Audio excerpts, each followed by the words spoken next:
5 keys to your next vacation. Come away from Jenelle.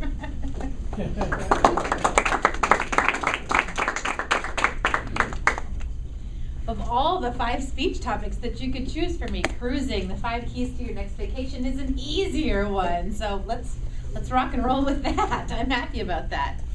This project says for you to choose 5 topics, and then the audience or your evaluator or someone gets to select which of those topics you will prepare, or actually not prepare, to give a 5 to 7 minute impromptu speech on. So you have chosen the 5 keys to prepare for your cruise. First of all, how do I get to talk about cruising?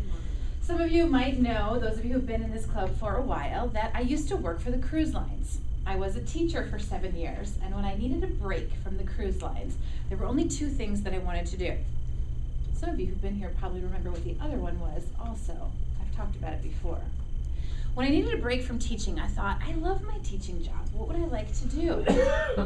Well, I either want to raise baby tigers by hand, or I'd like to travel and get paid.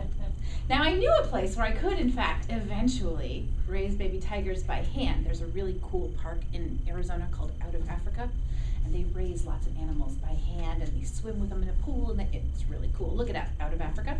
But I thought if I started as a peon at Out of Africa, it would take me years before maybe someday I could raise baby tigers by hand, and that didn't sound very relaxing and not like a break from a teaching job. So let's see if I can travel and get paid. So I resigned my teaching job in March of 2001 and said, I'm going to work for the cruise lines, except that I'd never been on a cruise. So I researched online, found the cheapest cruise I could get on, which was a singles cruise. Meant I only had to pay for half a room. What was the easiest way to go? So I went on the cruise out of LA. At this time I lived in Phoenix, and I interviewed a bunch of people on the ship. What's a good job to have? I'm a teacher. What kind of qualifications would I need? What kind of jobs am I qualified for? What things could I do on the ship? What's a good job? What's a bad job? What do you like? What don't you like? Etc., for 3 days. Loved it. Thought it was great. Everyone on the ship loved their job, Carnival Cruise. And I got a lot of good information, so I came back from that and then did some research. What ship would I like to be on? Where does this ship go? So I started researching every possible cruise line on the entire face of the planet. Where do the Norwegian ships go? Where do the Royal Caribbean ships go? And finally I found the ship, the Norwegian Wind. This one ship goes around the world in a course of a year. They start and they do the Alaska cruise all through the summer to look at the whales. And then when that's done, they go over to Asia and spend time around Japan and Taiwan and South Korea and going to China. When they're done there, they go down to Australia, New Zealand, spend a few months around there. Eventually they go over to Hawaii, go around the Hawaiian Islands for several months, and then come back up to the West Coast. That's a fabulous job, right? To be on that ship for a year? So I thought that's the ship I want to be on. So I called up my mom. I cannot afford to get on this ship by myself. It's too expensive. I need someone to pay for half of the room. So my mom agreed to come on the cruise with me. We go on the Norwegian Wind. It's a beautiful ship. And I hated it because the personality of the ship was completely and totally different. So that's the first key I'm going to tell you. The number one thing about going on a cruise is the personality of the ship and the cruise line. Because Norwegian has an average age that's much higher than a Royal Caribbean would or a Carnival would. So the feel on the ship is different. Some ships are very posh and glossy and brass and art collections, and they're very pretty and they're nice to look at, but they're a little bit staid and stuffy.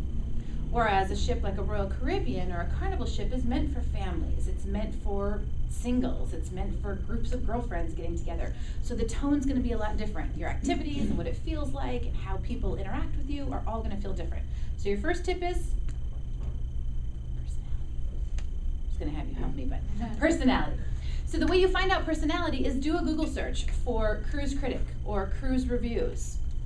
And that way they'll tell you, anyone who's currently going, okay, this ship is really fun, people were up until 3 o'clock in the morning, or we had great classical music and we had an art lecture while we were there. So the first thing is look for personality. Anyway, once I decided that I hated the Norwegian ship, it just didn't feel right. I went back and thought, well, what's the best job on the ship? The best thing I got off the Norwegian Wind was a gentleman who told me the best job on the cruise line, any cruise line, is the art director. Because if you're the art auctioneer on board, you get a passenger cabin instead of having to be below and sleep in a little closet with someone else. And you get run of the ship. You can do whatever you like, really. Just have to answer to the captain, and that's about it. So I thought, well, if the art director is the best job of the ship, let's try to get that job. And I did. But that's a whole nother speech. So let's go back to choosing personality first, and then after that comes the size of the ship.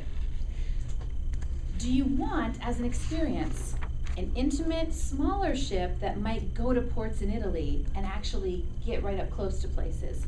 Or do you want that mammoth 6,000 person ship that Royal Caribbean has called the Oasis, where you'd never have to leave the ship? It's like going to Las Vegas, except it floats. So the second tip I have for you is your ship a destination where everything you want to do is on the ship? Or is it just transportation to get you where you might want to go? Once you know the size of the ship that you're comfortable with, the next is like real estate. What's the slogan for real estate?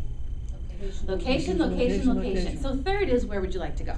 Once you know the right personality of the cruise line and the size of the ship, then from there, where would you like to go? Virtually every line goes to Italy, goes to the Caribbean, goes to the Bahamas. So once you have those things, then look at where you want to go. After that, we've got to look at your budget. You can go almost anywhere on almost any budget. I will tell you that a good ballpark for choosing a cruise is about $100 a day. So if you're going on a 7-day cruise, if you can get it for $700, that's great. Now if it's Alaska, you might end up paying $1,200 because there's a lot of demand and only a 3-month season when you can actually really go. But for the most part, if you can get around $100, that's good. We live in Tampa. Here's a great tip for you. You can many times get on a really good ship for a 4 or 5 day for about $50 a day. Where else can you have 3, 4, 6, there's buffets all the time, unlimited meals, room service, all your entertainment provided, transportation on $50 a day. So take advantage of that, because on any budget at any price, you can pretty much go where you want. So personality first, then size of ship, then location, and then budget from there. And those are your tips for having a great cruise experience. Mr. Justin.